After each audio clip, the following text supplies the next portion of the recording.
समाधान। बोलिए देवादिदेव एक हजाराठ श्री आदिनाथ भगवान की जय जय जय। बोलिए प्रातः स्मरणीय संत शिरोमणि परम पूज्य 108 आचार्य गुरुवर विद्यासागर जी महामुनिराज की जय जय जय।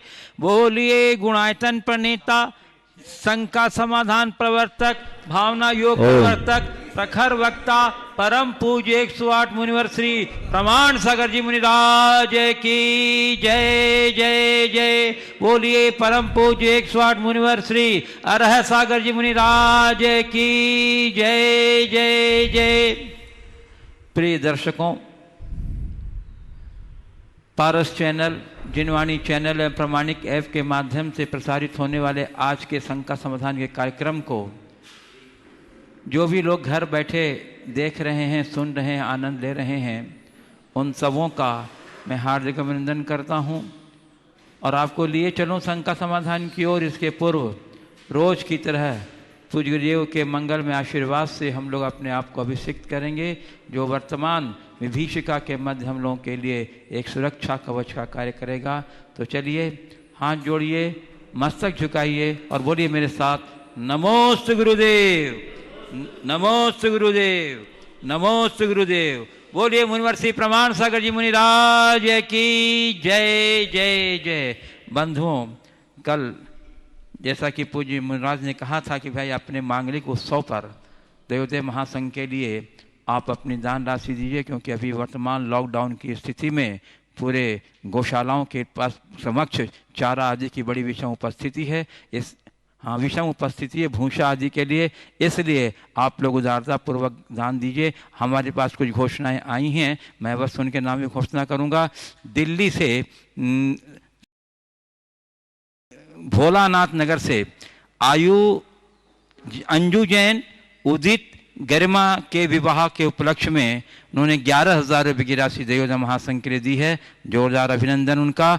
और श्री बापू नगर जयपुर से गुणायतन ट्रस्टी श्री ताराचंद जी पाटनी ने भी देवदेव महासंघ के लिए 11,000 रुपये की राशि दी है। आप सबका बहुत उदारता के लिए धन्यवाद। और बंधुओं, सिवनी मालवा होशंगाबाद से डॉक्टर वीके जैन ने डॉक्टर सुलोचना जैन की शादी की सालगिरह पर 51,000 रुपया सागर गौशाला में भेजे हैं। बहुत बहुत आपकी उदारता का धन्यवाद।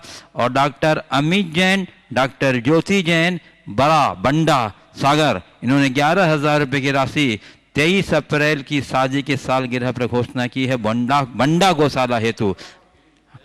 चलिए आप सबका बहुत बहुत धन्यवाद। और चलिए अब मैं आपको लिए चलता हूं संघ का समाधान की ओर। और गुरुदेव प्रसन्न जैन डूंगरपुर राजस्थान से पूछ रहे हैं, गुरुदेव एरोपोनिक्स प्रणाली द्वारा सॉइललेस फार्मिंग की जाती है, जिसमें वैज्ञानिक पद्धति से हवा में फल व सब्जियां उगाई जाती हैं, जिसमें आलू और अन्य कंदमूल भी शामिल है। तो क्या उनमें एकेंद्रीय जीवों की उत्पत्ति होती है कि नहीं होती है, और उनका सेवन आगमानुसार उचित है या नहीं? कौन सा टेक्निक बता? एरोपोनिक्स। एरोपोनिक्स, हाँ मैंने भी सुन रखा था, जिसमें बिना मिट्टी के विभिन्न प्रकार की वनस्पतियों को उत्पादित किया जाता है। मुझे जितनी इसकी जानकारी उसके अनुसार उस पानी में विभिन्न प्रकार के प्रोटीन आदि तत्वों को मिलाया जाता है, जिससे बिना मिट्टी के भी वे वनस्पति पनपती है। तो ऐसी वनस्पति को हम निर्जीव तो नहीं कहेंगे, वह सजीव है। अब रहा सवाल, उस आलू को जमीकंद कहेंगे या नहीं? तो अंततः आलू है तो वही, भले आपने एक नई तकनीक से जमीन के ऊपर उगा दिया। जमीकंद तो केवल एक लक्षण, उपलक्षण है। वो जमीन में उगे हैं इसलिए हम नहीं खाते, ऐसी बात नहीं है। वो अनंत कायिक है इसलिए हम उनका सेवन नहीं करते। यानी उनमें एक के आश्रित अनंत जीव है और उसमें अनंतता है, तो मेरे ख्याल से ऊपर उगने वाले भी अणु में अनंतता होगी, उसका स्वाद भी वैसा ही होगा, उसका रंग भी वैसा ही होगा, उसकी गंध भी वैसी होती होगी और गुणधर्म भी वैसा ही होगा। यद्यपि मैंने उन्हें देखा नहीं, केवल उसके बारे में सुना है। तो यदि उसका संपूर्ण गुणधर्म तत्समान है तो उसे अनंत काय की ही समझना चाहिए और उसका सेवन नहीं करना चाहिए। पूज्य गुरुदेव, ब्यावर राजस्थान से विनय राका पूछ रहे हैं, गुरुदेव शिक्षा समस्याओं को दूर करती है, परंतु आज सबसे ज़्यादा समस्या शिक्षितों ने ही पैदा की है। इसमें शिक्षा दोषी है या शिक्षित? शिक्षा समस्याओं को दूर करती है, पर आज सबसे ज़्यादा समस्याएं शिक्षितों ने जो पैदा की है। इसमें शिक्षा दोषी है या शिक्षित? दरअसल हमारे यहाँ एक बहुत पुरानी उक्ति है, ये साक्षरा तयेव विपर्येन राक्षसा भवन्ति। साक्षरा को बदल दो, पलट दो तो राक्षसा हो जाता है। तो ये इस बात का प्रमाण है कि संस्कार शून्य शिक्षा मनुष्य को शैतान बना देती है। और आज जो समस्याएं उत्पन्न हो रही है वे तथाकथित उन शिक्षितों के कारण हुई है जो संस्कार विहीन है।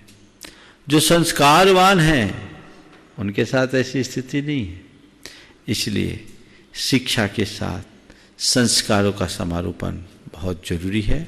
और शिक्षा का अर्थ केवल बौद्धिक विकास नहीं, बौद्धिक विकास के साथ साथ नैतिक, चारित्रिक, भावनात्मक और आध्यात्मिक विकास भी जरूरी है। और तभी मनुष्य का परिपूर्ण विकास होगा जिसका आज अभाव दिखता है, क्योंकि अपूर्ण शिक्षा से पूर्ण व्यक्तित्व का निर्माण असंभव है। तो हमें शिक्षा में परिवर्तन की जरूरत है, शिक्षा की नीति में बदलाव अपेक्षित है।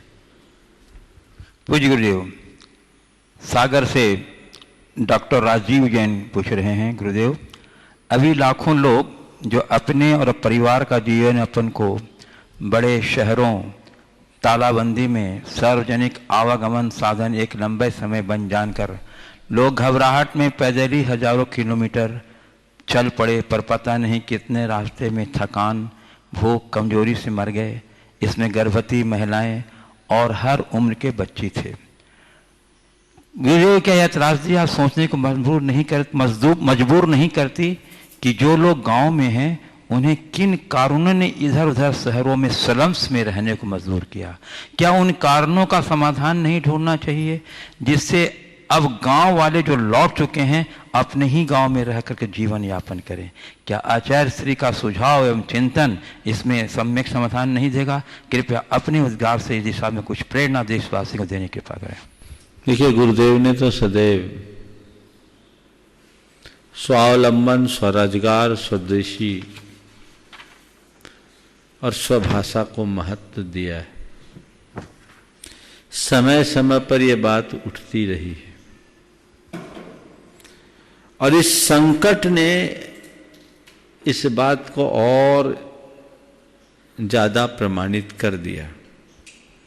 मुझे जानकारी मिली कि आज प्रधानमंत्री जी ने देश भर के सरपंचों को संबोधित करते हुए ये कहा है कि अब आत्मनिर्भर होने का समय आ गया है।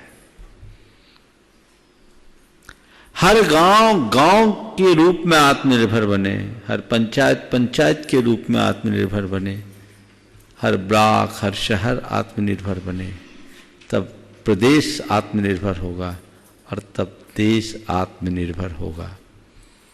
बहुत बड़ी बात कही गई। हमें उस तरफ ध्यान देना चाहिए। केवल औद्योगिक विकास से वास्तविक विकास नहीं होगा।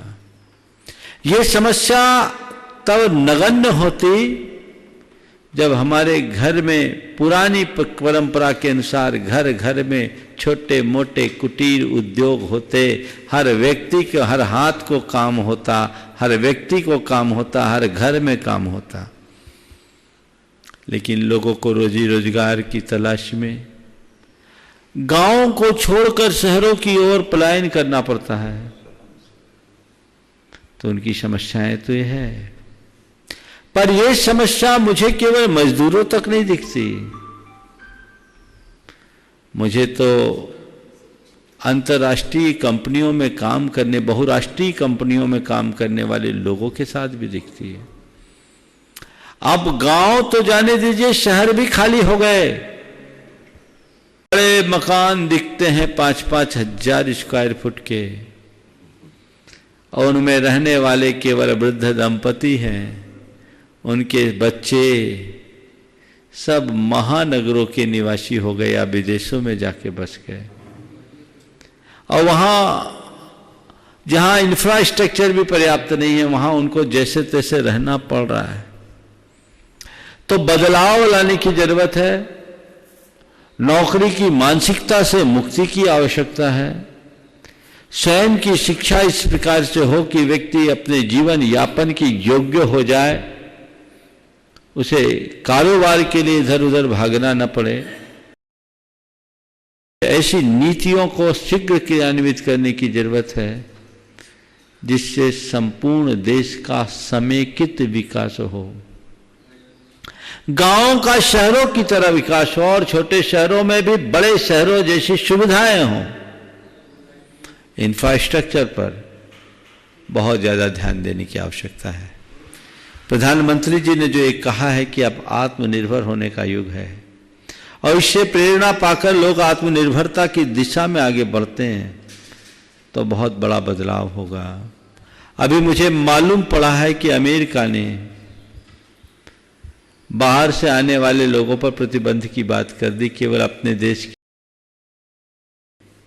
इसका मतलब नौकरी पर हमेशा तलवार लटकी है, क्योंकि उसमें पर निर्भरता है। आप अगर अपने पैरों पर खड़े होंगे, अपने कला, गुणों और कौशल को विकसित करेंगे, तो आपको कभी किसी पर डिपेंड रहने की जरूरत नहीं पड़ेगी। इसलिए मानसिकता बदलनी चाहिए, पढ़ाई का दृष्टिकोण बदलना चाहिए, लक्ष्य भी बदलना चाहिए, तभी हम कुछ अच्छे परिणाम उद्घाटित कर सकेंगे। पूज्य गुरुदेव, महावीर नगर डूंगरपुर जयपुर राजस्थान से श्री प्रमोद कुमार जैन पूछ रहे हैं, गुरुदेव किसी का पेट भरा होता है तो सब लोग उसे भोजन के लिए पूछते हैं। आज छुट्टियां हैं तो मन ऑफिस की ओर भागता है। आज कर्ज देने के लिए फाइनेंस कंपनी पीछे दौड़ रही है, पर कोई लोन नहीं लेना चाह रहा है। प्रश्न यह है कि आखिर ये सब चीजें उल्टी क्यों होती हैं? फिर से दोहराइएगा। महाराज जी, यदि किसी का पेट भरा हो तो सभी कोई भोजन के लिए पूछते हैं। आज छुट्टियां हैं तो मन ऑफिस की ओर जाने का भागता है। आज कर्ज देने के लिए फाइनेंस कंपनी पीछे दौड़ रही है, पर कोई लोन नहीं लेना चाहता है। प्रश्न ये है कि आखिर ये सब चीजें उल्टी क्यों होती हैं? ये दुनिया की रीत है।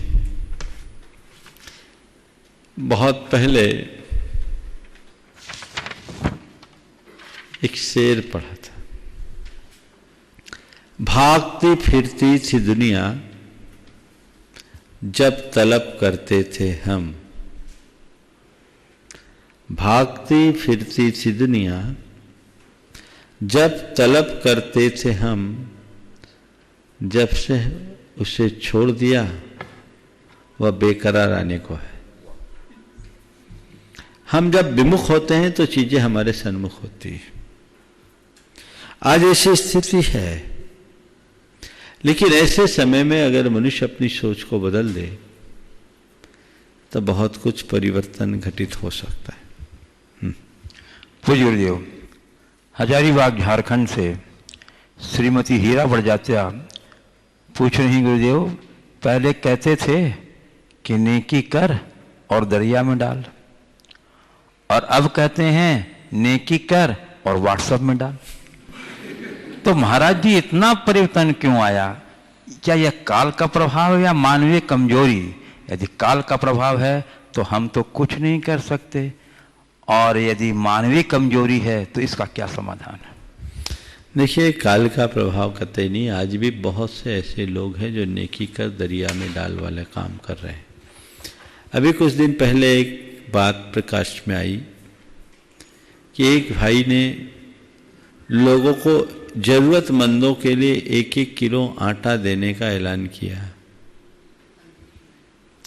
और अनेक लोग उसके दरवाजे पर आए, 1-1 किलो का आटा का पैकेट लेकर गए और घर जाने के बाद वे सब तब आश्चर्यचकित रह गए जब हर पैकेट में 15-15 हजार रुपये का पैकेट था।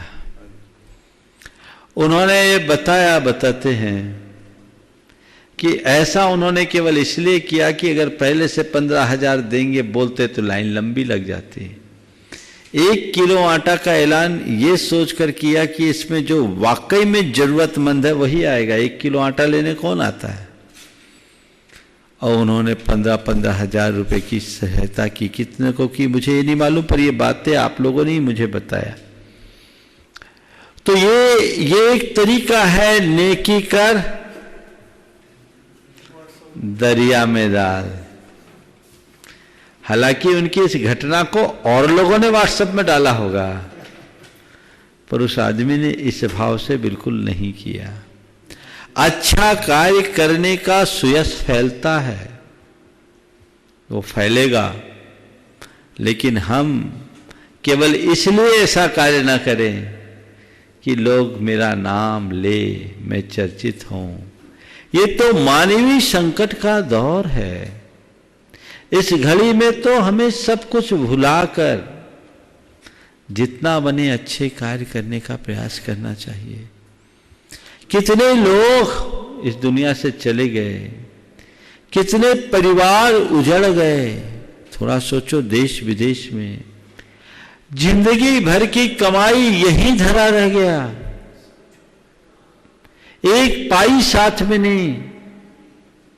आप छोटे मोटे लोगों की बात क्या करें? कई ऐसे लोग भी हैं जो हजारों करोड़ के स्वामी थे और आज इस दुनिया से चले गए। आखिरी में कोई पानी देने वाला भी नहीं रहा। इसलिए मानसिकता को बदलने की जरूरत है। न ये काल का प्रकोप है, नहीं मानवीय दुर्बलता, ये विकृत मानसिकता की अभिव्यक्ति है। मानसिकता को बदलिए, अच्छा कार्य करिए और उसे प्रचारित, अच्छा कार्य करने की प्रेरणा देने के लिए करने में बुराई नहीं है। एक आदमी अच्छा कार्य करता है तो दूसरा उससे अगर प्रेरित होता है तो ये सकारात्मक पहल है, लेकिन केवल छपाने के लिए काम करना अच्छी बात नहीं है। हमें इसका ध्यान रखना चाहिए। पूज्य गुरुदेव, इंदौर मध्य प्रदेश से श्रीमती रुचि गोधा पूछ रही हैं गुरुदेव कि कपड़ों की मैचिंग बिठाने से सिर्फ शरीर सुंदर दिखता है, रिश्तों और हालतों में मैचिंग बिठाने से पूरा जीवन सुंदर हो जाता है। तो महाराज जी, हम रिश्तों और हालातों में मैचिंग कैसे बैठाएं ताकि हमारा आंतरिक और बाह्य जीवन दोनों सुंदर और सफल बन सके? रिश्तों और हालातों में मैचिंग कैसे मिलाएं? देखिए, कपड़ों की मैचिंग तो पैसों से मिलाई जा सकती है, बाहर से मिलाई जा सकती है, और रिश्तों की मैचिंग प्रेम से मिलाया जाता है। अगर हमारे संबंधों में मधुरता हो, प्रेम हो, आत्मीयता हो, तो हम अपने रिश्तों में बहुत अच्छे मैचिंग बना सकते हैं। और हालातों से मैचिंग मिलाने के लिए कुछ नहीं करना है, केवल अपने भीतर सकारात्मकता का विकास करना है। जो व्यक्ति सकारात्मक होते हैं वे हर हाल में संतुष्ट होकर जीने के आदी और अभ्यासी हो जाते हैं।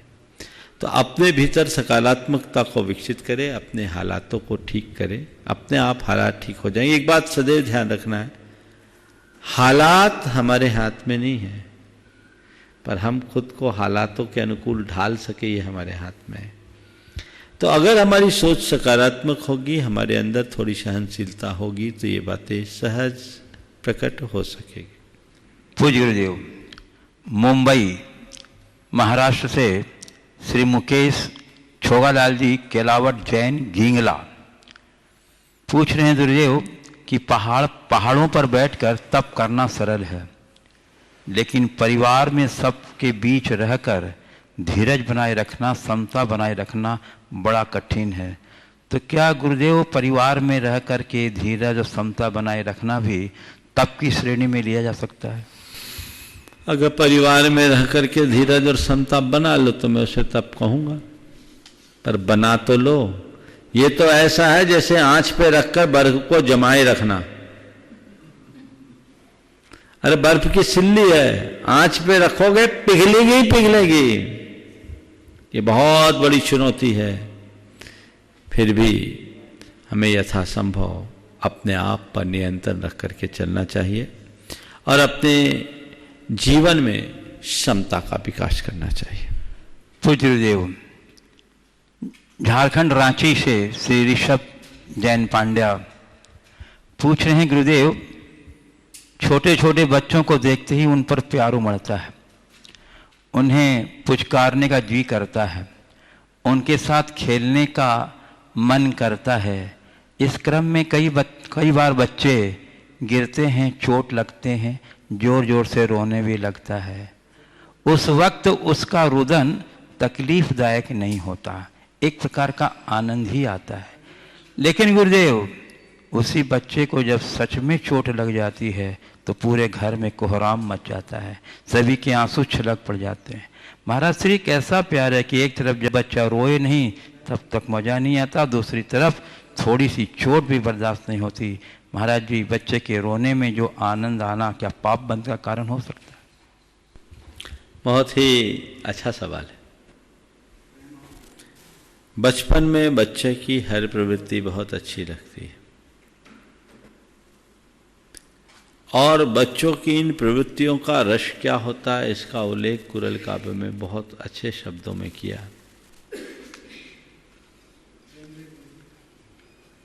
कि बांसुरी का स्वर मीठा और सितार का स्वर मधुर होता है।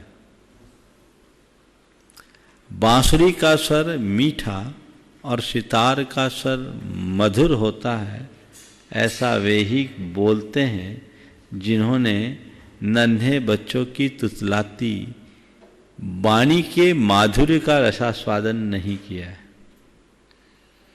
यानी उन्होंने बात लिखी कि एक छोटे से बच्चे की जो बाल सुलभ चेष्टाएं हैं वो हमें कितना आकर्षित करती है। बचपना सबके आकर्षण का केंद्र होता है।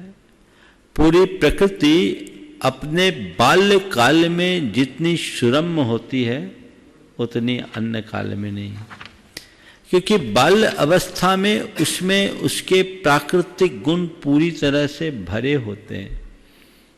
एक कोपल जब फूटती है तो उसमें जो चमक होती है, एक कली जब उमड़ती है तो उसकी जो चमक होती है, उसका जो सौंदर्य होता है, वो कोपल के विकसित होकर के पत्ता बनने में और कली के फूल बनने में वो नहीं होता। इसी तरह एक नन्हे बच्चे के अंदर जो स्वाभाविक आकर्षण होता है, जैसे जैसे उम्र पाकर वो बढ़ता जाता है उसका आकर्षण कम होता जाता है, क्योंकि पूरी की पूरी प्रकृति के साथ अन्य जो चीज़ें हैं वो उसके साथ जुड़ते जाती है, तो उसका प्रभाव पड़ता है। इसलिए बच्चों की अपेक्षा बड़ों के प्रति आकर्षण कम होता है, बच्चों के प्रति आकर्षण अधिक। ये तो बच्चों के प्रति होने वाले आकर्षण की बात हुई। लेकिन सवाल किया है कि बच्चे खेल खेल में गिरते हैं तो उनका गिरना भी हमें बहुत अच्छा लगता है, लेकिन यदि दूसरी स्थिति में सही में गिर जाए तो उनका गिरना हमारे लिए बहुत पीड़ादायी होता है। ये किस बात का प्रतीक है? तो मैं तो इतना ही कहूँगा, एक छोटे से बच्चे के अंदर की फीलिंग को देखिए। माँ अपने बच्चे को चोटियाँ लेती है, चिकोटी लेती है, प्यार में और गुस्सा में भी। जब माँ प्यार से बच्चे की गाल को चिकोटी लेती है तो बच्चा मुस्कुरा उठता है, उसे भी वो सुहाता है। और गुस्से में लगती है, आंखें अगर थोड़ी तरीर कर करती है तो बच्चा फट रोने लगता है। उस बच्चे को भी मालूम है कि कौन सी चिकोटी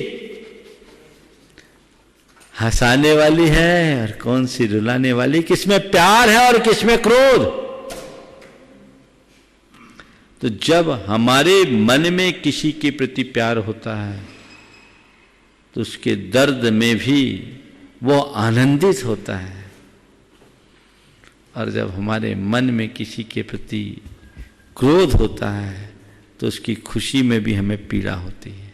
एक बात, वो बच्चा खेल में गिर रहा है तो वो हमारे खेल का एक हिस्सा है, उस बच्चे को भी आनंद है और हमें भी आनंद है। उसे गिराया नहीं गया, वो गिरा है, आनंदित हो रहा है।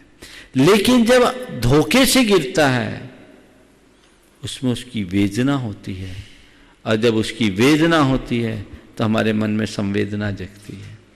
दोनों में बड़ा अंतर है।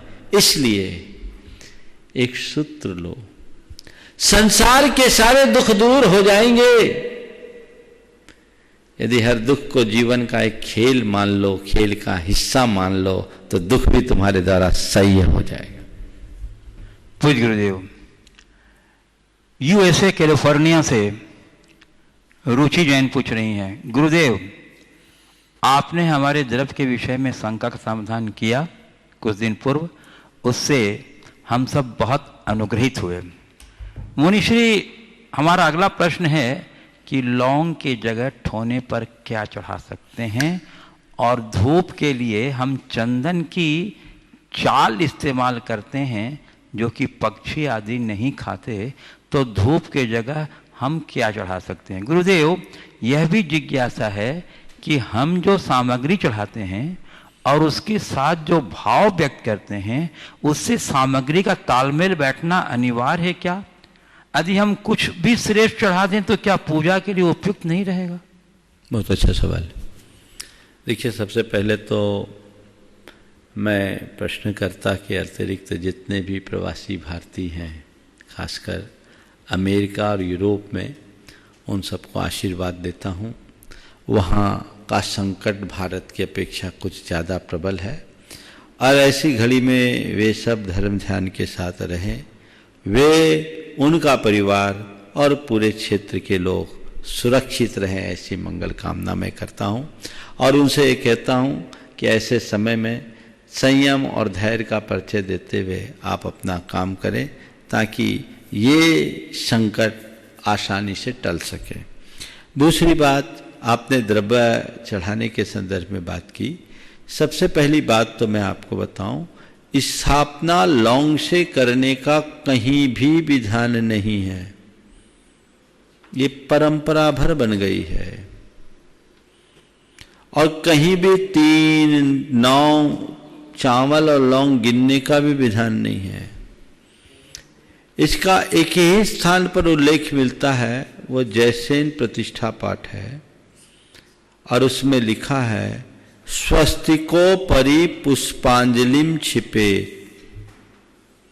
स्वस्तिक के ऊपर पुष्पांजलि का छेपन करो, इसलिए पुष्पांजलि छेप दो।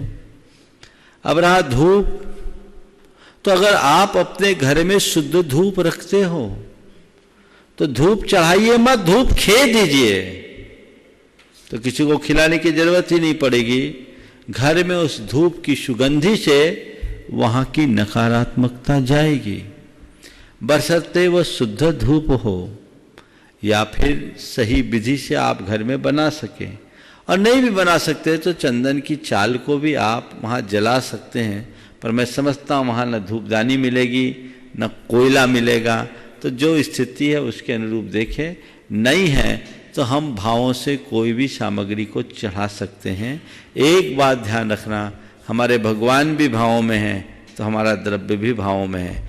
इसमें इतना विवेक रखना है कि मेरे पूजन में कहीं से हिंसा और राग की पुष्टि न हो, क्योंकि अहिंसा और वीतरागता ही हमारा धर्म है। पूज्य गुरुदेव, श्राविका रत्न व्रती श्रीमती सुशीला जी पाटनी, आर.के. मार्बल, मदनगंज, किशनगढ़ से पूछ रहे हैं, गुरुदेव नमोस्तु पूर्वक, कि तन का रोग, मन का लोभ और इंद्रियों का भोग मंजिल तक पहुंचाने में बाधाएं डाल सकता है, तो इससे कैसे बचें? तन का रोग, मन का लोभ और इंद्रियों का भोग। इंद्रियों का भोग मंजिल तक पहुंचने में बाधाएं डाल सकता है। तो इससे कैसे बचें? रोग, लोभ और भोग, ये दोनों हमारे जीवन की एक बड़ी दुर्बलता है। रोग आते हैं और लोभ और भोग को मनुष्य अपनी दुर्बलता अवश्य पुष्ट करता है। तन के रोग से बचने का उपाय है कि हम अपने शरीर के प्रति सजग रहें, अपने खान पान में संयम रखें, नियमित आहार विहार करें। ये तन के रोग से मुक्त होने का एक अच्छा माध्यम है। शुद्ध भोजन करें, सात्विक भोजन करें, हित मित प्रिय भोजन करें।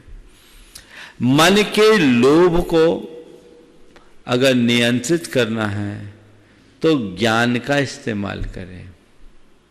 ज्ञान से मन के लोभ को शांत किया जा सकता है, मन को नियंत्रित किया जा सकता है।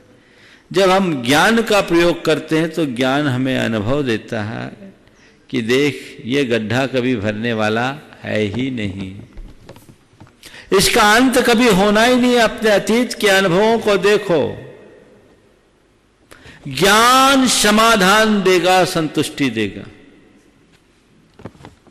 और इंद्रिय के भोग से बचना है तो वैराग्य लो। वैराग्य से विषयों से मुक्त होते हैं और ज्ञान से कषायों का शमन होता है। विषय और कषाय दोनों हमारे पतन के मूल हैं। इनकी मुक्ति के लिए हमें इनका आलंबन लेना होगा। इसलिए हम ज्ञान का, वैराग्य का पूर्ण आधार लें और तन के प्रति सावधान और सचेत हों। पूज्य गुरुदेव, गुजरात सूरत से अभय काशलीवाल पूछ रहे हैं, गुरुदेव मजहब और धर्म में क्या अंतर है और इसका संबंध आत्मा से है या शरीर से या फिर दोनों से? और शरीरगत धर्म मजहब और आत्मगत धर्म और मजहब में क्या अंतर है? देखिए, मजहब शब्द मूलतः हिंदी शब्द नहीं है।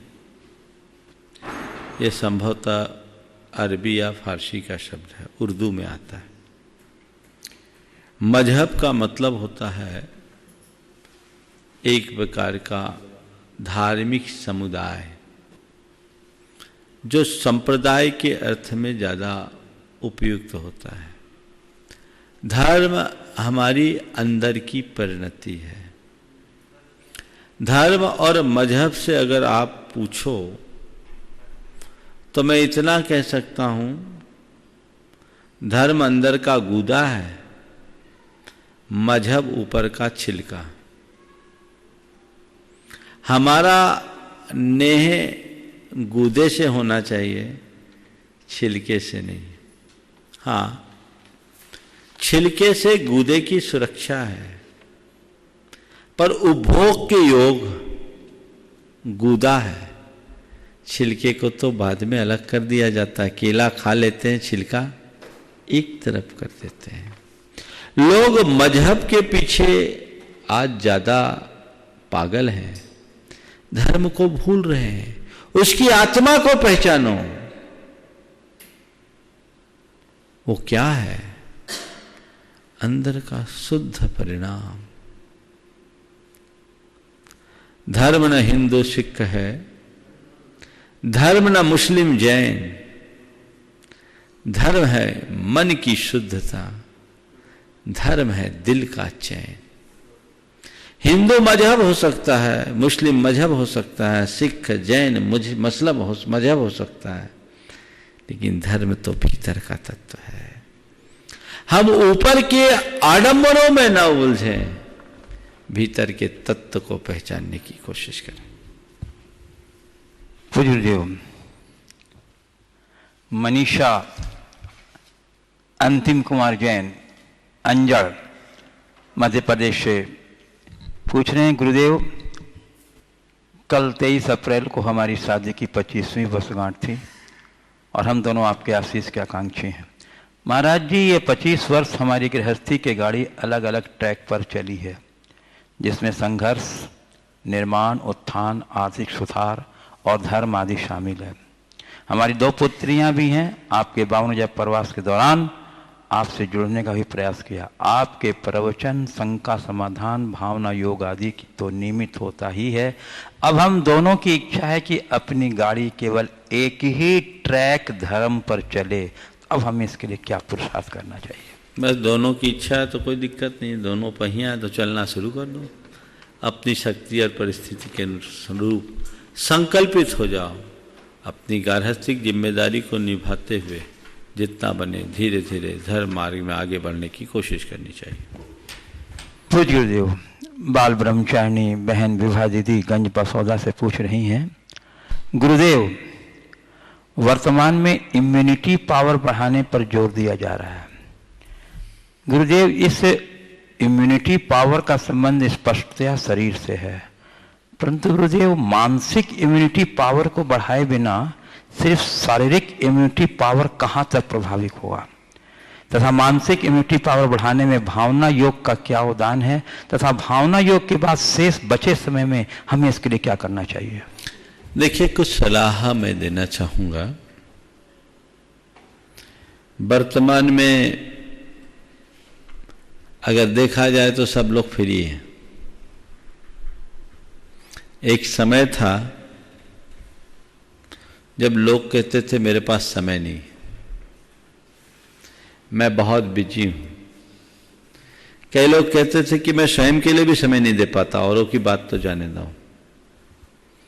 अब आज है जो लोग कहने लगे हैं, अब हम क्या करें। वर्तमान में जिस तरह का संकट का दौर चल रहा है,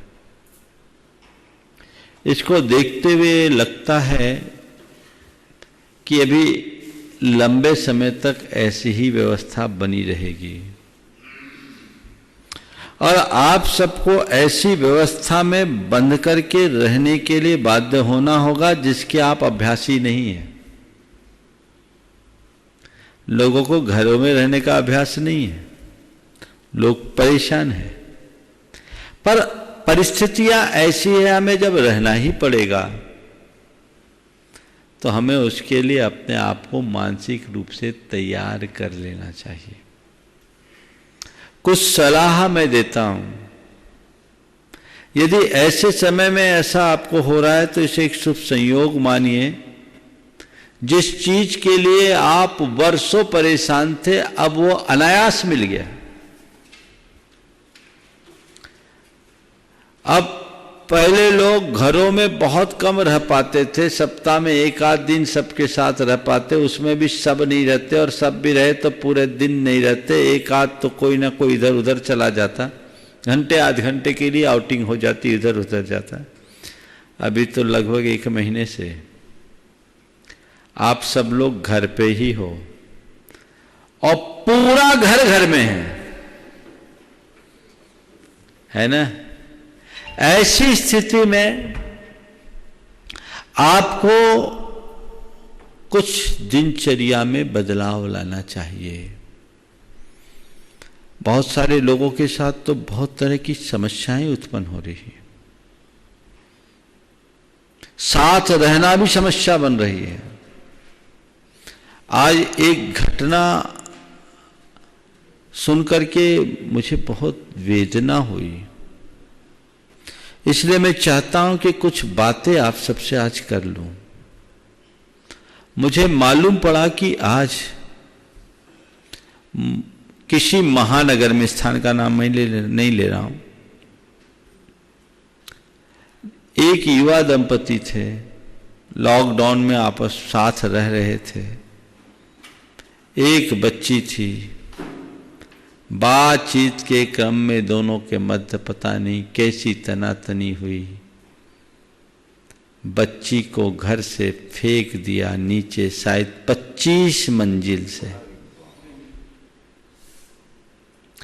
ये बहुत हैरान करने वाली खबर है। आखिर ऐसा क्यों हो रहा है? ऐसा इसलिए हो रहा है कि लोगों का अभ्यास सही नहीं है। आप इस अशुभ घड़ी को भी शुभ में बदल सकते हैं। आपको वो समय मिला है जिस समय का अगर आप सदुपयोग करें तो अपने जीवन को बहुत ऊंचाई तक पहुंचा सकते हैं। घर में झगड़ा करोगे तो शरीर की इम्यूनिटी खराब होनी है, क्योंकि टेंशन से इम्यूनिटी कम होती है और इस बीमारी से लड़ने के लिए इम्यूनिटी पावर बढ़ना चाहिए। तो क्या करें? कुछ सुझाव आप सबको दे रहा हूं, वो आपकी पूरी दिनचर्या में बदलाव ला सकती। यद्यपि मैंने पहले भी दूसरे रूप में चर्चाएं की थी, लेकिन आज कुछ विस्तार से चर्चा करना चाहता हूं। और अभी भी अगर आप लोगों ने उसे अपनाना शुरू कर दिया तो बहुत सारी समस्याएं दूर होगी और वह आपके जीवन के लिए एक बड़ी उपलब्धि बनेगी। सबसे पहली बात, अब आप जब घर पर ही हैं तो आपके पास बहुत समय है। आप अपने लिए समय दीजिए। रूटीन के दिनों में आपकी व्यस्तताएं थी, आपके पास समय का अभाव होता था, आप समय का रोना रोते थे, बात समझ में आती। अब तो आपके पास समय है ना, जल्दी उठिए, ब्रह्म मुहूर्त में उठिए। और जल्दी कब उठेंगे? जब जल्दी सोइएगा। 10 बजे सोइए, 4 बजे के करीब उठ जाइए। 1 घंटा आप ध्यान कीजिए, भावना योग कीजिए। इससे आप अपने तन, मन और चेतन तीनों को प्रशस्त बना सकेंगे। ये बहुत जरूरी है। जो आप अभी तक अपने साथ नहीं दे पाए उसकी आज जरूरत है, क्योंकि आपके पास भरपूर समय है। आप योग कीजिए, प्राणायाम कीजिए, उसमें 1 घंटा खपाइए, जो आपको शारीरिक और मानसिक रूप से स्थिरता दे सके। आपस में इधर उधर की बातें करने की जगह अच्छी बातें कीजिए। घर परिवार में शांति और सद्भावना बनी रहे, उसके लिए वहां शुभ वर्गनाएं दीजिए। 1 घंटा आप रोज प्रवचन सुनिए, सत्संग कीजिए, कुछ स्वाध्याय कीजिए। ये आपके लिए एनर्जाइज करेगा। रोज शांति मंत्र का जाप होता है। शांति मंत्र की जाप अगर घरों में गूंजती है तो सकारात्मकता बढ़ती है। और कोई भी आप कर सकते हैं, मंगल गान कर सकते हैं। भगवान का नाम घरों में गूंजना चाहिए। सवेरे से गाना नहीं गूंजना चाहिए। सुबह उठते ही टीवी ऑन नहीं करना चाहिए। सुबह उठते ही न्यूज़पेपर नहीं देखना चाहिए। इससे तो नकारात्मकता बढ़ेगी। उठते ही न्यूज़पेपर, उठते ही टीवी, इसकी जरूरत क्या है? खबरें तो हो गई, शाम को भी हो सकती है, दिन में भी हो सकती है। इनसे बचाइए। ये समय आप पूरी तरह अपने लिए सुरक्षित कीजिए। यह आपके लिए एक अच्छी उपलब्धि होगी। अगर आने वाले महीने भर में आपने ऐसा कर लिया तो करते करते आपकी आदत भी हो जाएगी और वो आपके अंदर बहुत बड़ा बदलाव आएगा। आप अनावश्यक बातों से बचिए। अपना समय स्क्रीन पर गंवाने की आदत से बचिए। या तो लोग मोबाइल में या टीवी में उलझे रहते हैं। ये दोनों मनुष्य को परेशान करेंगे। इनसे आप बचिए। मैं तो देखता हूं लोग इतने आदी हो गए कि कहीं गाड़ी चला करके जा रहे हैं और रेड लाइट है, गाड़ी रोकनी पड़ी, उतनी देर में स्क्रीन छू लेते हैं, फट से मैसेज है। इसकी जरूरत क्या है? गैर जरूरी चीजें हैं। और एक बात और कहता हूं, अभी ये समय है, खाना बनाना सीखिए।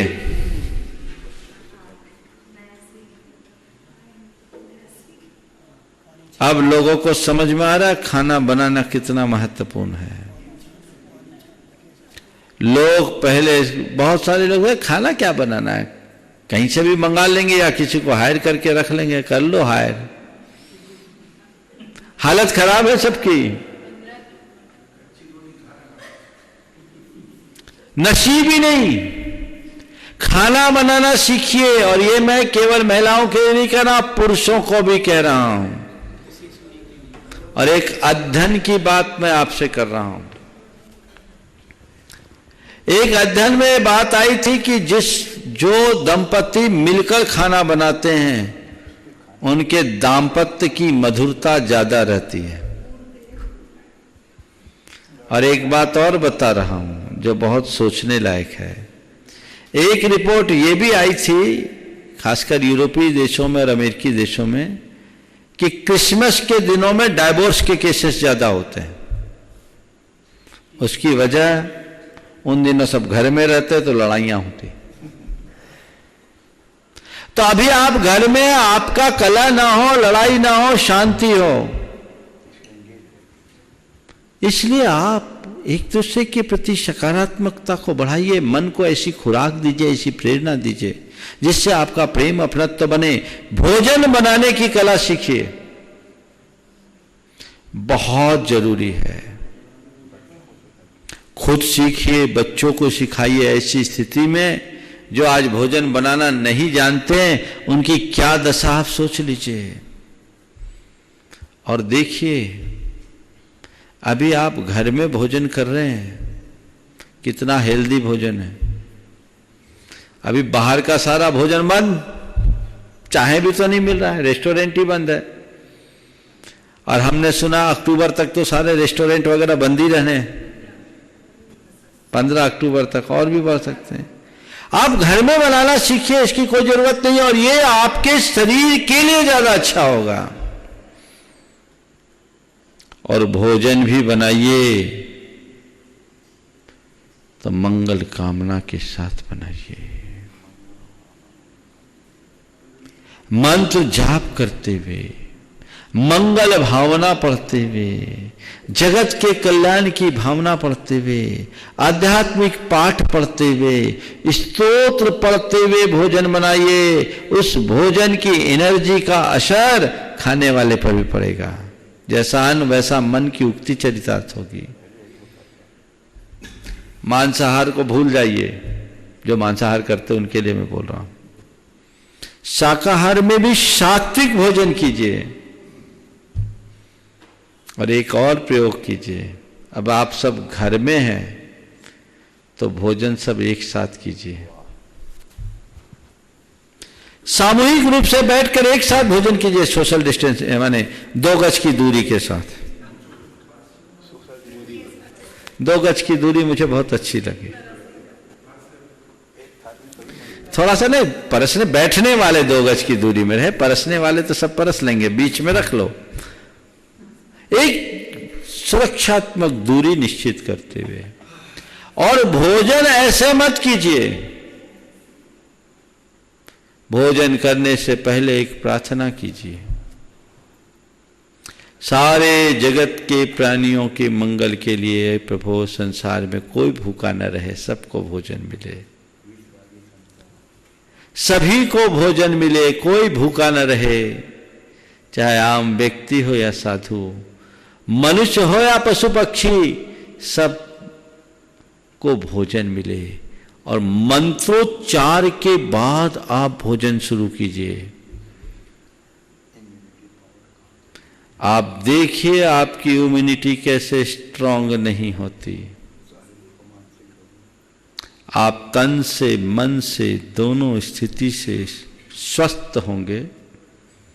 और आपकी चेतना भी बहुत प्रशस्त होगी।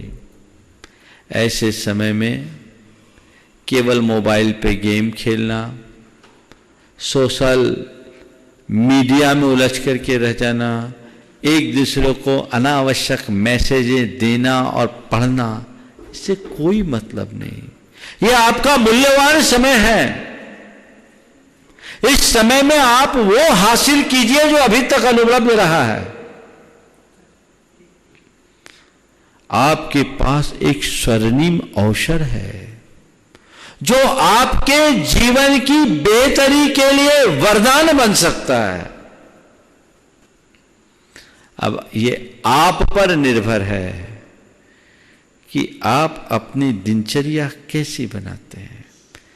जब आप काम में व्यस्त रहते थे तो लेट सोने का फिर भी मतलब था। आप क्या जरूरत है रात 11-12 बजे तक जगने की। प्रकृति के नियम के विरुद्ध जाने का असर मनुष्य के तन मन दोनों पर पड़ता है। 10 बजे सो जाइए, 4 बजे उठ जाइए, तरोताज रहिए। जो लोग ढंग से नहीं सोते वो दिन भर सोते रहते, चाहे जब झपकी आती है। एक बार अच्छी नींद लीजिए और अच्छे से अपना काम कीजिए। यदि इस तरीके का कार्य आप करेंगे तो मैं समझता हूं ये सबके लिए बहुत उपयोगी होगा। इस अवसर पर परिवार में बच्चे बड़े सब में प्रेम होना चाहिए। एक और कार्य होना चाहिए, इकट्ठे बैठकर कुछ कथा उपकथाएं होनी चाहिए, ललित कला की बातें होनी चाहिए, आमोद प्रमोद की बातें होनी चाहिए, जिससे प्रेम अपनत्व बढ़े। लेकिन मैं देखता हूं सब घरों में है, अपने अपनी जगह बैठे हैं और सब अपने अपने मोबाइल में उलझे हैं। आज सबके अंगूठे और उंगलियां चल रही है, एक दूसरे के आजू बाजू में बैठे हैं लेकिन सब एक दूसरे से कोसों दूर बैठ गए हैं। ये अर्थहीन है, इसका कोई औचित्य नहीं, इसकी कोई उपयोगिता नहीं। इनसे बच करके देखने की कोशिश करनी चाहिए। कई लोग तो इनके इतने एडिक्ट हो गए हैं कि मैं देखता हूं प्रवचन सभा में भी बैठे रहते तो उनका मोबाइल चलता रहता है, वो चटक मटक चलते रहता है। ये मन की चंचलता है, उससे वो कुछ भी हासिल नहीं कर पाएंगे। इसलिए दिशा को परिवर्तित कर देना चाहिए। तो गुरुदेव अनिमेश जैन, पीपल वाला परिवार, सागर, पूछते हैं गुरुदेव ओम शब्द की क्या महत्ता है। ओम शब्द प्रायः सभी धर्मों में आता है, जैन आगम के ओम एवं अन्य धर्मों के ओम में क्या अंतर है। गुरुदेव इसके उच्चारण की भी अलग अलग ढंग मिलते हैं, जैनागम के अनुसार इसका सही उच्चारण क्या होना चाहिए। देखिए ओम एक प्रणवनाद है और इसे अनंत शक्तियों का आधार माना है। जैन धर्म में और वैदिक परंपरा में ओंकार के ध्यान की अपार महिमा बताई है और ये समान रूप से दोनों परंपराओं में कहा गया ओंकारम ओकारम बिंदु संयुक्तम नित्यम ध्यायन्ति योगिनः कामदम मोक्षदम चैव ओंकाराय नमो नमः। कि इस ओंकार का योगी जन नित्य ध्यान करते हैं, काम को भी देने वाला है और मोक्ष को भी देने वाला है। यानी इससे हमें मनोवांछित पदार्थ मिलते हैं और मुक्ति को भी प्राप्त करते हैं। बड़े बड़े योगी इस ओंकार का नाप करते हैं, इसे अजपा जप के रूप में कहा जाता है। तो ये अपने आप में महत्वपूर्ण है। जैन परंपरा में ओंकार को बहुत महत्व बताया गया है। ओंकार हमारे मूल आराध्य पंच परमेष्टि का प्रतीक है। पंच परमेष्टि में अरहंत का अ, सिद्ध को अशरीरी कहते हैं उनका अ, और आचार्य का आ, उपाध्याय का उ और मुनि का म मिला देने से ओम बनता है। इसी तरह ओम वांग्मय का प्रतीक है, क्योंकि हमारी तीर्थंकरों की जो दिव्य ध्वनि है वो ओंकारात्मक होती है। वो ओंकारात्मक स्वरों में दिव्य ध्वनि प्रकट करते हैं। दिव्य ध्वनि ओममय है। इसके साथ ही हमारे अधोलोक का अ, ऊर्ध्वलोक का उ और मध्य लोक के म को मिला देने से ओम बनता है। तो ओम में संपूर्ण सृष्टि समाहित हो जाती है। तो ओम की बहुत महिमा है। आपने ओम के उच्चारण की विधि कही है। एक्चुअल में ओम का हम नाद करें तो नाभि से अ की शुरुआत करें, हृदय तक आते हुए उ, कंठ तक आते हुए ओ और फिर ओष्ठ तक आते हुए म करें तो ओम की ध्वनि अ उ ओ म, ये इस तरह से किया जा सकता है। पूज्य गुरुदेव, शशांक जैन मालथान से पूछ रहे हैं, आजकल के विद्यार्थियों की स्मरण शक्ति निरंतर घटते चली जा रही है, इसका कारण क्या है तथा स्मरण शक्ति बढ़ाने का हम क्या उपाय करें कि हमारी स्मरण शक्ति भी आप जैसी हो जाए?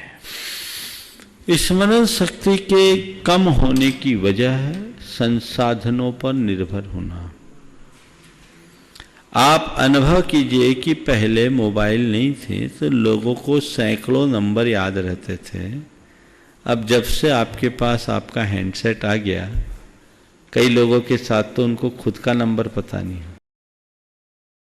तो ये स्वाभाविक प्रवृत्ति है। मनुष्य जितना संसाधनों पर निर्भर होगा उसका माइंड उसी का आदी हो जाएगा, वो चलता नहीं है। पुराने लोग महाजनी गणित चुटकियों में कर लेते थे। आज 3 और 5, 7, 8 जोड़ने में लोगों को कैलकुलेटर का इस्तेमाल करना पड़ता है। तो एक मेमोरी का घटने का कारण संसाधनों पर निर्भरता, चित्त का विकेंद्रीकरण, सोशल मीडिया अन्य माध्यमों में लग जाने से लोगों का चित्त बट गया है। जब चित्त बटेगा तो एकाग्रता नहीं होगी, इससे ध्येय से विमुखता हो जाती है, लक्ष्य विमुखता नहीं होने देते। इसलिए संसाधनों को कम करें, चित्त को हम बटने से रोकें, एकाग्रता रखें और ध्येय के प्रति समर्पित हों तो हमारी स्मरण शक्ति बढ़ेगी। चूंकि समय हो रहा है, यहीं पर विराम बोलिए। पर हाँ, और इसे उपसंहार कर देता हूँ मैं कि ये इस तरह से जो हम ध्येय की प्रति एकनिष्ठ हों, जिन्हें अपनी स्मरण शक्ति को बढ़ाना है, 2 प्रयोग करें। वे नित्य भ्रामरी प्राणायाम करें और इस तरह के माध्यमों से अपने आप को दूर रखें। साथ ही ओम ह्रीम नमो वज्रायनम की जाप करें। इससे स्मरण शक्ति आपकी सुदृढ़ होगी। बोलिए परम पूज्य आचार्य गुरुवर श्री विद्यासागर जी महाराज की। बोलिए परम पूज्य एक स्वामी श्री प्रमाण सागर जी महाराज की, मुनिवर श्री अरहत सागर जी महाराज की। नमोस्तु गुरुदेव।